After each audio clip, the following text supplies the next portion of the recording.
안녕하세요. 제이신 건강플러스의 권현정입니다. 어떤 결핍이라도 다 이해해주고 받아들여주는 분들, 바로 우리 부모님이죠.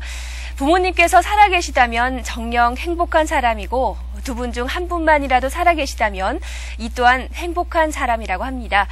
더 늦기 전에, 회한에 눈물을 흘리기 전에 부모님의 건강과 소소한 행복을 챙겨드리시기 바랍니다. 그럼 오늘의 주제 화면으로 보시면서 건강플러스 시작하겠습니다. 허리는 물론 엉덩이나 다리에까지 심한 통증이 있고 그대로 방치했다가는 운동력 저하와 대소변 장애까지 불러올 수 있는 허리 디스크. 하지만 수술이 아닌 보존적인 치료로 얼마든지 나을 수 있다고 하는데 제이신 건강플러스, 오늘은 허리 디스크의 원인과 증상, 치료 방법 등 허리 디스크 그 모든 것에 대해 자세히 알아봅니다.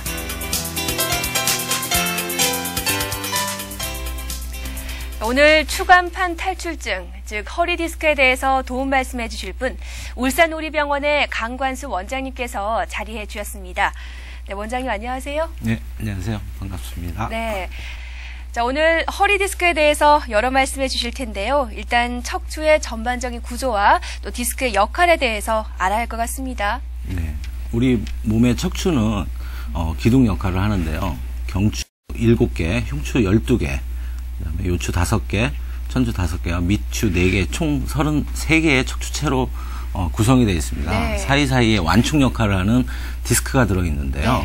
네. 이 디스크는 그림에서 보시는 것처럼 척추체와 척추체 사이에 들어있어서 몸의 지지 역할과 네. 완충 역할 그리고 관절의 역할을 하게 되는데요. 그 디스크는 모양이 전체적으로 콩 모양을 하고 있고요. 예. 바깥쪽에 섬유태라는 인대로 둘러싸여 있고 안쪽에 젤리 같은 수액이 들어 있습니다. 예. 네. 알겠습니다. 허리 디스크가 또 체중을 지지한다라고 하셨는데 그럼 척추와 디스크만으로 몸을 지탱하는 건 아니겠죠? 앞서 말씀드린 것처럼 척추체와 디스크가 이제 관절 역할을 하게 되는데요. 네. 관절이기 때문에 흐물흐물하겠죠.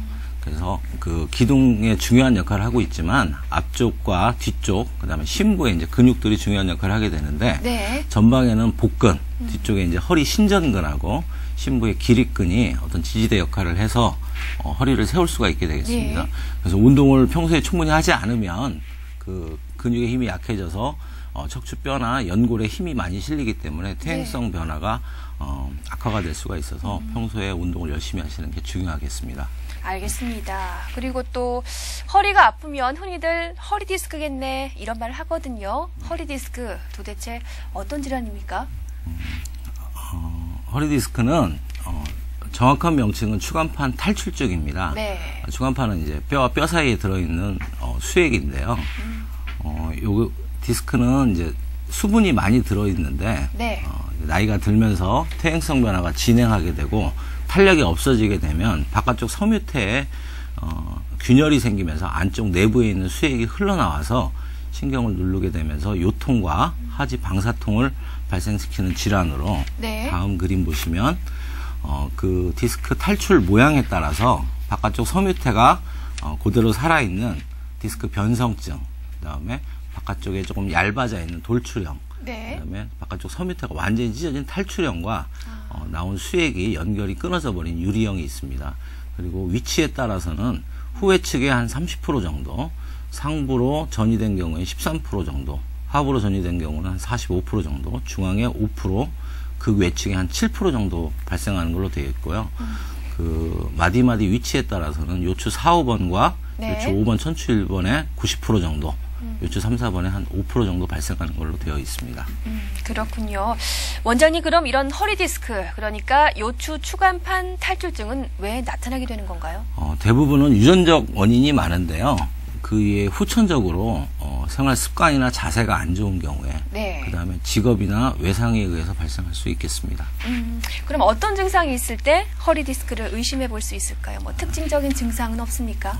보통 이제 생각을 하실 때 허리가 아프면 디스크인가 보다 하고 생각할 수가 있는데요. 그렇죠. 요통이 발생할 원인들이 굉장히 많은데 후관절 통증에 의해서 발생할 수가 있겠고요. 디스크인성 요통, 그 다음에 천장관절 요통, 네. 그 다음에 신경근 요통 같은 것들이 있기 때문에 디스크는 요통을 발생시키는 원인 중에 하나일 뿐입니다. 그래서 요통이 동반이 되고 신경이 눌렸을 때 엉치나 허벅지, 종아리, 그 다리 쪽으로 당기는 증상이나 예. 저리거나 아픈 방사통이 발생할 때 디스크일 수 있고요.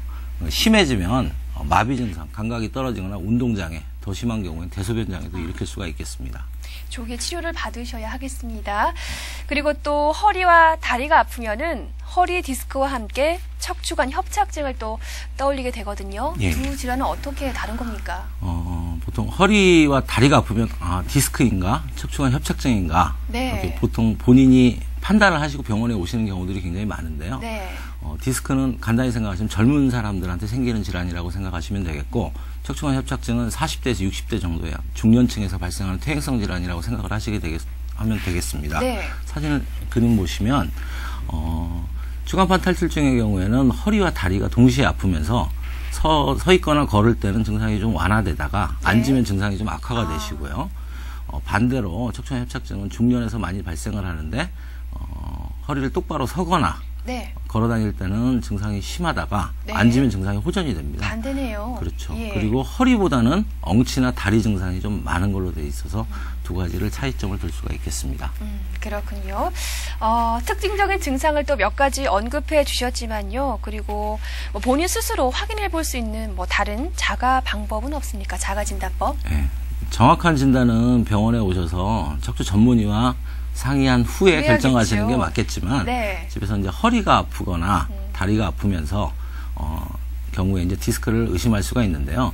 집에서 할 수 있는 방법은 똑바로 누운 자세에서 다리를 한 다리씩 들어보셨을 때 네. 한쪽 다리가 잘 안 올라가시고 아. 통증이 생기면서 당기는 증상이 있을 때 네. 디스크를 의심해 보셔야 되겠고, 마비 증상이 있는 것 같은 생각이 드실 때는 앞꿈치나 발꿈치로 걸어 보셨을 때 힘이 좀 안 들어가는 것 같다. 아. 뭐 어떻게 보면 응급 상황이거든요. 그때는 즉시 전문의를 찾아서 진료를 보시는 게 좋을 것 같습니다. 그럼 말씀대로 전문의를 찾았다. 어떤 네. 검사를 받게 됩니까? 그 진단 방법은 우선은 병원에 오셔서 환자분이 언제 어디서부터 어느 부위가 어느 자세에서 아픈지 병력 청취하는 게 가장 중요하고요. 이렇게 얘기하는 도중에 한 반절 정도는 진단이 된다고 생각을 그렇습니까? 하시면 되겠고요. 예. 하지 직거상 검사라고 해서 그림에서 보시는 것처럼 누운 자세에서 다리를 쭉 펴고 네. 들었을 때 아까 말씀드린 것처럼 엉치나 허벅지, 종아리, 다리 쪽으로 뻗치는 듯한 통증이 발생을 할 때 디스크를 의심을 할 수가 있겠습니다.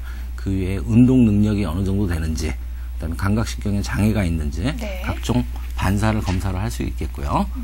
다음 사진 보시면 그러니까 영상 진단 방법으로는 단순 X선 촬영, CT, MRI, 척수강도 용술, 적외선 체열 검사 등이 있는데요. 네. 단순 방사선 검사는 저렴하면서도 많은 내용을 얻을 수가 있는데요.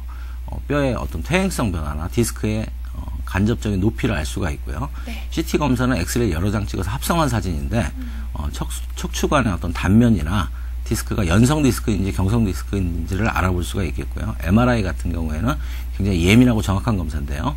신경을 압박하는 직접적인 원인을 알 수가 있겠습니다. 네. 그다음에 적외선 체열 검사는 신경의 고유의 이제 감각 영역을 찾아서 이 환자분이 어떤 신경이 눌렸을 것인지 간접적으로 알아볼 수가 있는 검사가 되겠고요.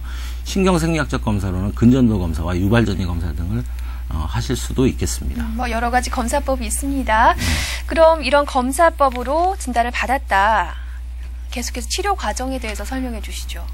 치료 방법은 크게 보존적 요법과 수술적 요법으로 나눌 수가 있는데요. 네. 보존적 요법은 말 그대로 우리 몸을 최대한 보존하면서 치료하는 방법인데요. 제일 중요한 거는 안정입니다. 육체적 활동을 줄여서 통증을 감소시키는 방법이고, 그 외에 약물 치료, 물리 치료, 신경 차단과 주사요법이 있고요. 그 이후로 운동 치료가 있겠습니다. 이런 치료에도 불구하고 지속적인 통증이 있을 때 한 10% 정도의 환자분들 중에서 술적 치료가 필요한 경우들도 있겠습니다. 앞서 또 보존